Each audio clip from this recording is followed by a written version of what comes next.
읽겠습니다. 제가 읽을게요. 우리는 자화자찬하는 사람들의 아류가 되거나 그런 사람들과 비교하려 하지 않습니다. 그들은 자기들끼리 재고 자기들끼리 비교하니 지혜롭지 못합니다. 그러나 우리는 정도 이상으로 자랑하지 않고 오직 하나님께서 정해주신 분량의 범위 안에서 자랑하려고 합니다. 우리의 자랑은 곧 우리가 여러분들에게까지 다다른 정도입니다. 우리는 여러분에게 가지 못할 사람들로서 스스로 과신해 나아간 것이 아닙니다. 우리는 그리스도의 복음 안에서 여러분에게까지 갔던 것입니다.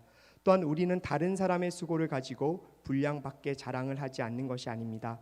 다만 우리가 바라는 것은 여러분의 믿음의 자라남으로 우리의 활동 영역이 여러분 가운데서 크게 확대되는 것입니다. 그래서 결국 여러분의 지역 너머까지 복음을 전파하기 위한 것이지 다른 사람의 영역에 이미 마련된 것을 가지고 자랑하기 위한 것은 아닙니다. 자랑하는 사람은 주 안에서 자랑하도록 하십시오. 함께 읽겠습니다. 옳다 인정함을 받는 사람은 자화자찬하는 사람이 아니라 오직 주께서 칭찬하시는 사람입니다. 아멘. 자, 오늘 설교 본문은 고린도후서 10장 12절에서 18절까지 말씀인데요. 사실 오늘의 본문 내용을 다루면서 저희는 고린도후서 11장 전체까지 내용을 포괄해서 다뤄야 합니다. 아무래도 내용이 방대해서 저희가 오늘 이 본문을 잘 설명하고 그리고 설교 전개를 좀 빠른 속도로 하기 위해서 이제 몇 가지 키워드와 문장을 갖고 오늘의 설교 본문을 풀어가고자 합니다. 자, 첫 번째 키워드 자막을 통해서 좀 보여드리겠습니다. 그러니까 결국 이 본문을 꿰뚫는 첫 번째 키워드인데요, 바로 질투라는 것입니다. 여러분, 질투는요 사랑의 또 다른 표현입니다. 네, 이 질투라는 감정은 어디서 가장 많이 발견되죠? 사랑하는 남녀 사이에서 발견이 되죠. 자, 뜨거운 사랑을 할수록 여러분 뜨거운 질투가 발견되기 마련입니다. 근데 여러분 한 가지 아셔야 될 것이 있습니다. 무엇인가? 이 질투라는 감정은요 사람만이 갖고 있는 감정이 아니라는 것입니다. 여러분, 이 질투라는 감정을 처음 갖고 계셨던 분이 누구신가? 바로 온 세상을 지으시고 우리를 사랑하시는 바로 하나님, 그분이십니다. 그분이 질투의 감정을 갖고 계셨고 또한 사람을 지으실 때 그 감정을 또 우리 사람들에게 넣어주신 분이 하나님이란 사실을 잊지 않으셨으면 좋겠습니다. 여러분, 놀랍지 않으세요? 너무나 완벽하시고 전혀 감정의 동요가 없으시고 언제나 온유하신 나의 하나님, 나의 예수님이 이 질투라는 감정을 갖고 계신 것. 여러분, 그런데요 성경에서 이 질투라는 감정에 대해서 우리가 한번 찾아보면요 굉장히 무서울 정도로 뜨겁고 정말 불타오르는 것 같은 느낌을 받을 때가 있습니다. 아가서 8장 6절 말씀인데요. 나는 당신 마음에 도장처럼 새기고 나를 당신 팔에 도장처럼 새겨두세요. 사랑은 죽음만큼이나 강하고 질투는 무덤만큼이나 잔인해 불꽃처럼 거세게 타오릅니다. 아멘. 여러분, 아가서 말씀은 우리들에게 증언합니다. 사랑은 죽음만큼 강한데 질투도 역시 무덤만큼 잔인해서 불꽃처럼 타오른다라고 이렇게 지금 증언하고 있습니다. 개역개정 성경에서는요 바로 이 아가서 8장 6절 말씀에서 이 질투를 여호와의 불이라고도 소개를 합니다.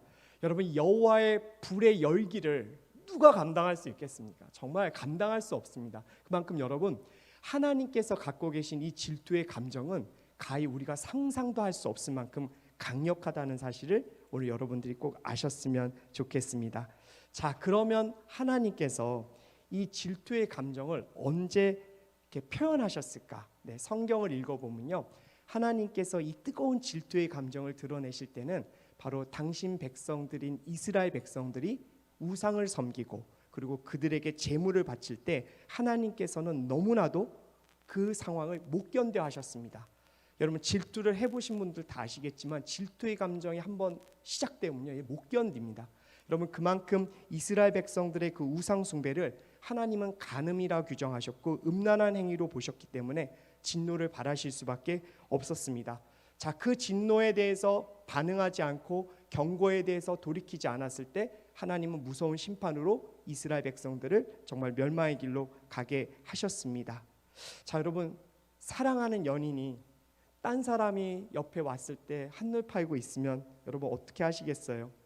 여러분, 내가 사랑하는 사람이 있는데 그 사람이 누군가에게 한눈 팔고 있을 때 여러분 어때? 그 자리에서 여러분 뭐라고 표현하시겠습니까?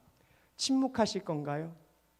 여러분, 사랑하는 사람이 딴 눈 팔 때 침묵하는 건 사랑 아니에요.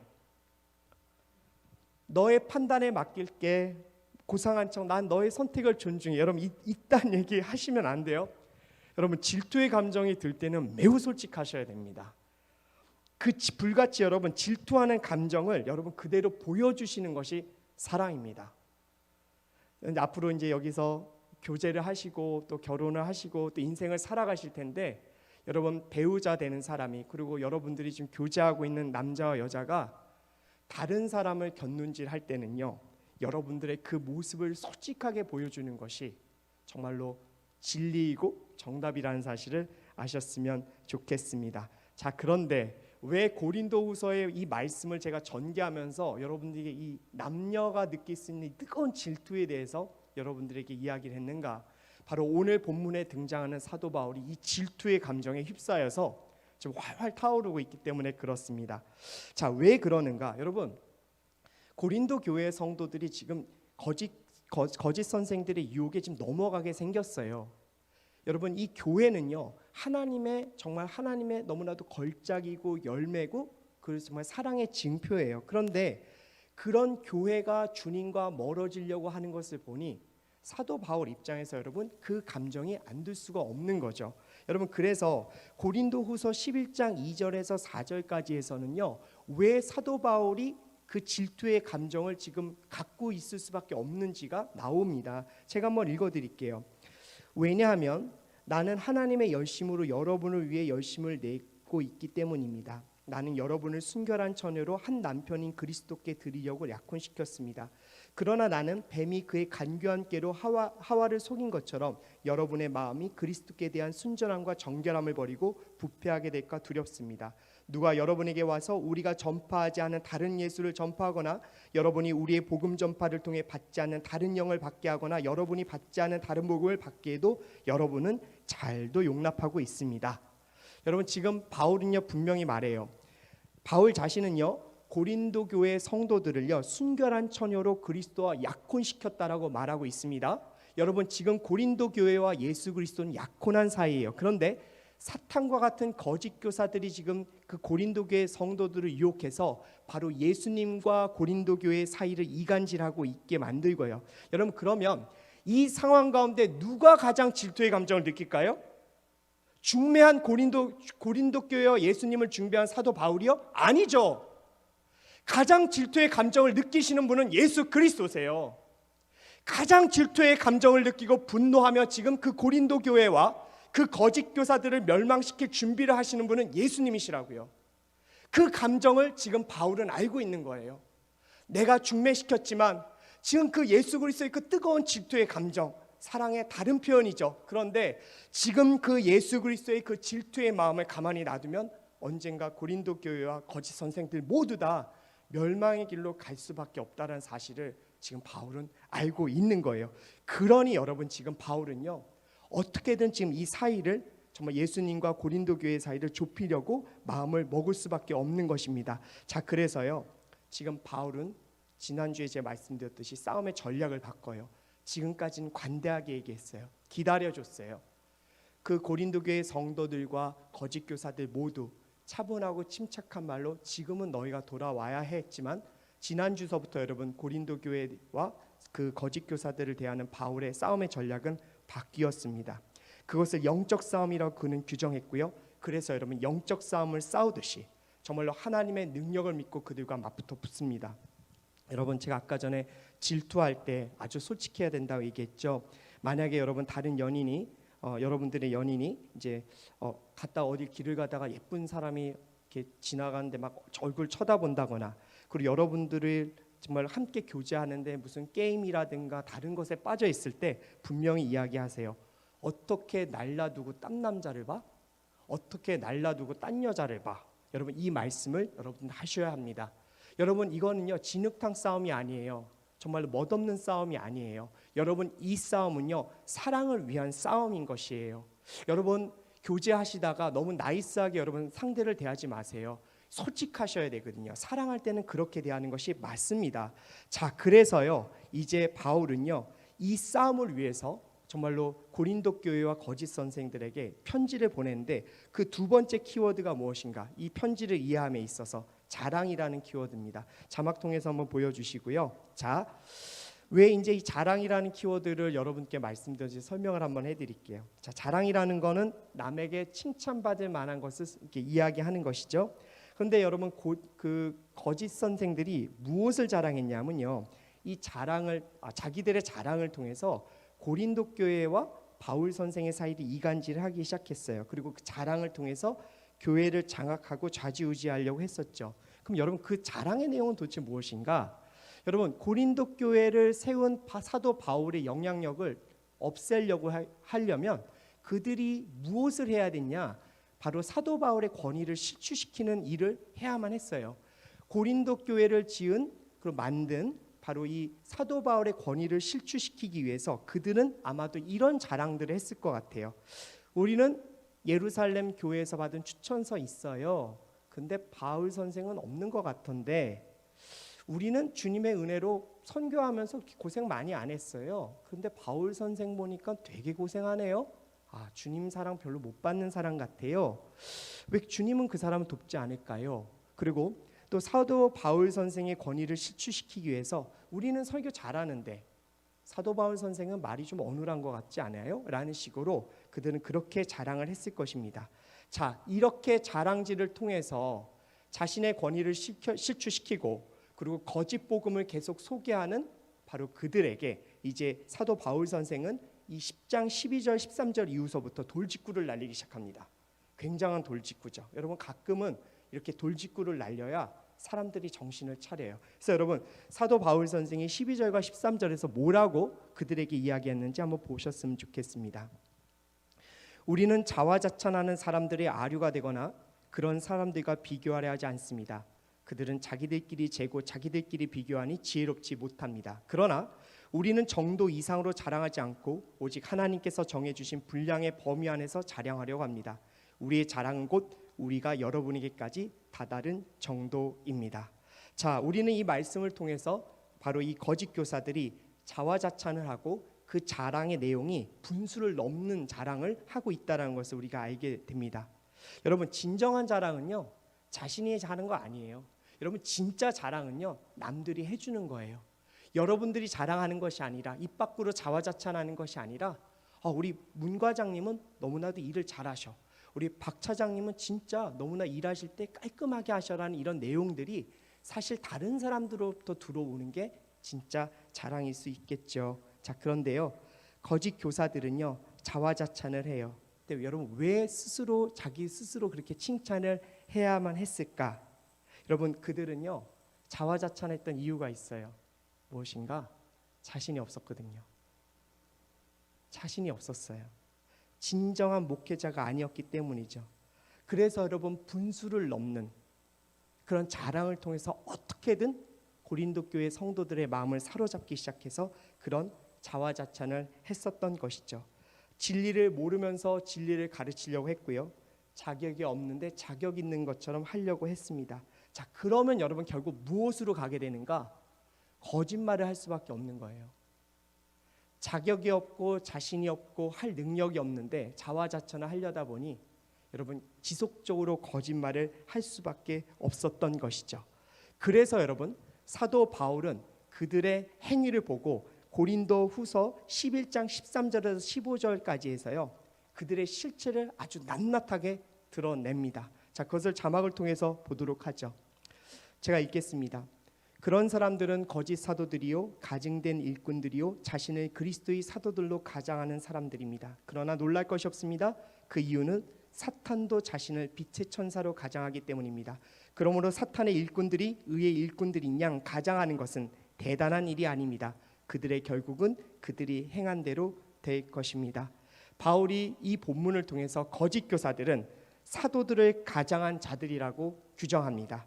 광명의 천사로 가장한 사탄 같은 존재라고 정말 규정해 버립니다. 여러분 아마 이 편지를 읽고 있는 고린도 교인들과 그리고 거짓 교사도 아마 식은땀이 흘렸을 거예요. 왜냐하면 지금까지는 이렇게 표현하지 않았거든요.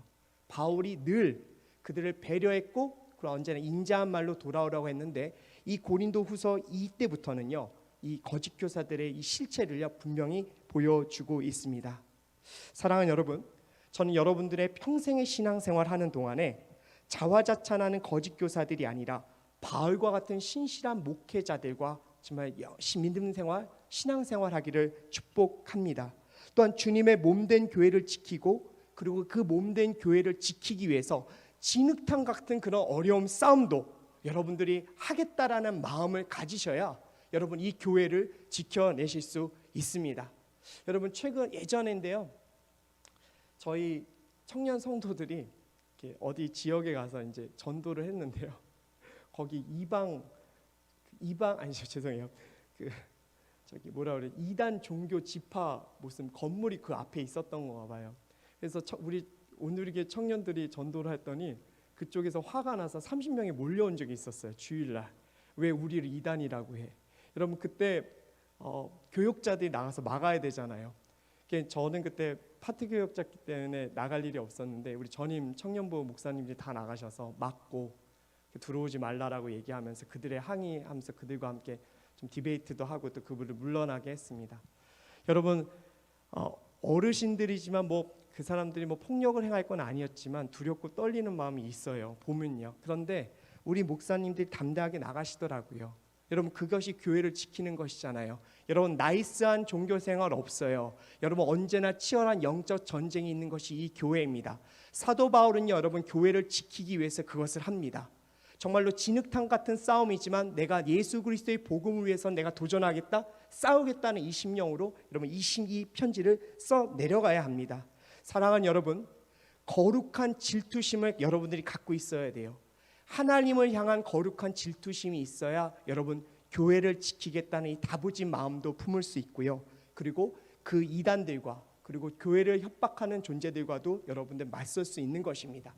여러분 저는 여러분들이 훌륭한 교육자들과 신앙생활 하길도 원하지만 동시에 하나님을 위해서 여러분 이런 바울과 같은 거룩한 질투심을 갖고 여러분 주님이 아닌 복음이 아닌 것들을 말하는 사람들과 함께는 내가 한번 정말로 여러분 디베이트도 해보고 정말로 주님의 이름을 높여보겠다라는 결단도 하기를 축복합니다. 이제 세 번째 키워드 자막으로 보시겠습니다.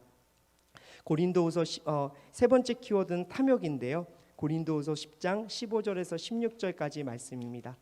또한 우리는 다른 사람의 수고를 가지고 분량밖에 자랑을 하는 것이 아닙니다. 다만 우리가 바라는 것은 여러분의 믿음이 자라나므로 우리의 활동 영역이 여러분 가운데서 크게 확대되는 것입니다. 그래서 결국 여러분의 지역 너머까지 복음을 전파하기 위한 것이지 다른 사람의 영역에 이미 마련된 것들을 가지고 자랑하기 위한 것이 아닙니다. 여러분 제가 우리말 성경으로 읽지만 잘 이해가 안 되는 게 있어요. 그런데 좀 요걸 한번 말씀을 드리면 좀 이 표현이 어떤 말인지 이해가 될 것입니다. 그 사도 바울 선생은요, 선교의 원칙이 몇 가지 있었어요. 첫 번째 원칙 중에 하나가 자비랑 선교예요. 어느 지역을 가면 항상 자기가 텐트 메이커로 지내면서 돈을 벌면서 자기 생활비를 자기가 벌면서 말씀을 가르칩니다. 그렇지만 그 교회가 개척이 되면요, 그 교회의 후원금을 받습니다. 그리고 그 후원금을 받고 이제 다른 지역에 가서 또 선교를 하는 원칙이 있었고요. 두 번째 원칙 중에 하나가 또 있었는데요. 로마서 15장 20절에서 사도 바울은 이런 얘기를 했어요. 내가 그리스도의 이름을 부르는 곳에는 복음을 전하지 않기를 힘썼노니 이는 남의 터 위에 건축하지 아니하려 함이라. 바울의 선교의 두 번째 원칙이 뭐였냐? 이미 세워진 교회가 있는 곳에는 전도하지 않았어요. 이제 전도를 효율적으로, 선교를 효율적으로 하기 위함인 것이죠. 그런데 거짓 교사들은 어떻게 했는가? 지금 사도 바울이 최선을 다해 섬기고 세워놓은 그 고린도 교회에 들어와서 자기들이 그것을 마치 한 것처럼 자랑을 하고 있는 것입니다. 그래서 여러분 바울이요, 그들은 다른 사람의 수고를 가지고 분량밖에 자랑을 하는 자들로서 여러분 이렇게 소개를 하고 있습니다. 여러분 이것이 거짓 교사들의 탐욕입니다. 요즘 이단들이 그래요. 기존 교회에 침투해서 여러분 교회를 다 혼란스럽게 한 다음에 결국 그 교회를 차지해 버리잖아요. 여러분 그 탐욕 가운데서 여러분 그런 일이 발생을 하는 것이죠. 자, 그런데 거짓 교사들이 한 가지 놓치고 있는 게 있었어요. 여러분 그 열매가 누구의 것인지를 모르고 있는 거예요. 여러분 사도 바울의 것인가요? 여러분 고린도 교회는 사도 바울의 것이 아니에요. 누구의 것이죠? 예수님 거예요. 지금 여러분 거짓 교사들은요, 예수님의 열매를, 가장 귀한 그 열매를 뺏고 있는 것이죠. 여러분 얼마나 큰 진노를 살 만한 일이겠습니까? 여러분, 그것을 그들은 지금 바라보고 있지 못하고 있는 것이죠. 청년 여러분, 오늘 말씀을 통해서 저는 여러분들이 바로 이런 목회자들, 그리고 주의 일에 헌신한다는 사람들에 대한 영적인 분별력을 갖기를 원합니다. 사실 많은 청년들이 이단에 빠지는 이유 중에 하나가 다른 걸로 빠지는 게 아니라 그 이단에 푹 빠지는 경우가 언제 일어나냐면요, 거짓 교리를 가르치는 교사들을 만날 때부터 이렇게 정말로 빠져나올 수 없을 만큼 여러분 깊게 이단에 들어가게 됩니다. 그렇기 때문에 복음을 가르치는 사람들에 대해서 저는 여러분들이 잘 분별할 수 있었으면 좋겠는데, 그 분별력 중에 하나는 무엇인가? 정말로 이런 하나님을 향한 거룩한 열심이 아니라 정말 온전하지 못한 어떤 탐욕, 혹은 또 교회에 들어와서 다른 사람들을 이간질하거나, 그리고 교회를 폄하하거나, 그리고 성도들 사이를 좋지 못하게 하는 그런 교육자들을 여러분들이 어느 정도는 분별하심으로써 이 교육자를 따라가면, 이 목회자를 따라가면 정말 주님의 생명의 말씀에 다다를 수 없구나라는 그런 것들을 좀 여러분들이 잘 아신다면 평생의 신앙생활 가운데 정말 주님의 평안을 누리시게 될 것이라고 믿습니다. 자, 그래서 사도 바울은 이제 마지막으로 고린도 교회 성도들에게 정말 주님의 진정한 종은 누구인가에 대해서 바로 18절 말씀을 통해서 말합니다. 그는 뭐라고 얘기했는가? 옳다 인정함을 받은 사람은 자화자찬하는 사람이 아니라 오직 주께서 칭찬하시는 사람입니다. 아멘. 여러분, 진정한 주의 종은요, 자기 스스로 칭찬하는 자가 아닙니다. 진정한 주의 종은 하나님께서 칭찬하시는 사람입니다. 그렇기 때문에 이런 목회자는요, 주변의 목소리 흔들리지 않아요. 성도들이 정말 자기를 비판하든 안 하든, 외부에서 자신을 폄하하든 안 하든 중요하게 여기지 않습니다. 흔들리지 않고 주님의 음성만, 주님의 칭찬만을 바라보고 가기 때문에 그는 온전한 사명의 길을 묵묵하게 행할 수 있는 것이지요. 저는 여러분들이 그런 목회자를 바라보고 함께 신앙생활을 하기를 원합니다. 그리고 이런 목회자들이요, 자랑을 해요. 자랑을 전혀 안 하는 게 아니에요. 근데 무슨 자랑을 하는가? 그가 어떻게 자랑하냐면 17절 말씀에서요, 자랑하는 사람은 주 안에서 자랑한다라고 나옵니다. 여러분, 이런 목회자들이, 그리고 제대로 신앙의 길을 걸어가고 있는 성도들은 주 안에서 자랑합니다. 그런데요, 주 안에서 여러분 뭐를 자랑하시겠어요? 여러분들이 갖고 있는 재능? 여러분들이 갖고 있는 재산? 아니죠. 여러분, 그 어떤 것도 주 안에서 우리는 자랑할 것이 없어요. 왜냐하면 우리 모든 것이 다 주님께로부터 온 거잖아요. 그럼 여러분, 주 안에서 자랑할 수 있는 것이 뭘까요? 딱 한 가지죠. 예수님 한 분밖에는 없어요. 여러분, 주 안에서 자랑하는 자는 오직 예수 그리스도의 이름만 높입니다. 그래서 여러분, 세상에 굉장히 유명한 분들이 교회에 와서 간증을 하는데요, 세상에서 잘 나가고 부유한 분들이 여기 교회에 오셔서 간증을 하면 많은 사람들이 그의 성공 스토리를 듣고 싶어 해요. 그런데 의외로 그런 분들이 오직 예수님만 얘기하는 거예요. 내가 어떻게 신앙생활에서 부유해졌다, 성공했다라는 얘기가 아니라 오직 죄인된 나의 삶을 예수님께서 구해주셨다, 그 얘기만 하시는 거예요. 그래서 여러분, 가끔 이렇게 간증 집회를 하면 성도분들이 그런 얘기 하실 때가 있어요. 간증 들으러 왔는데 목사님 설교 들으러 온 것 같아. 근데 여러분, 제가 그 얘기 들을 때마다 오늘 간증해 주신 분은 진짜 예수님만을 얘기하신 거구나라고 오히려 감사한 마음이 듭니다. 여러분, 이것은 무엇인가? 성도든 목회자든 주 안에서는 오직 주님만 자랑해야 된다고 저는 믿습니다. 오늘 우리 조혜련 집사님 간증 들으면서 저는 예수님을 보았고 말씀을 보았습니다. 그리고 그 간증을 통해서 여러분 모두에게 아마 울림이 갔을 것입니다. 여러분, 그것에 저는 그 중심에 바로 예수님이 있기 때문이라고 믿습니다. 사랑하는 여러분, 우리 모두 주 안에서 주님만 자랑하는 인생을 살기를 원합니다. 말씀을 맺겠습니다. 오늘 사도 바울은 예수님 대신 질투의 감정을 통해 바로 그 고린도 교회에 침투한 거짓 교사들의 실체를 드러냅니다. 진흙탕 같은 싸움에 들어가는 것 같지만 그것은 거룩한 싸움이고 거룩한 도전입니다.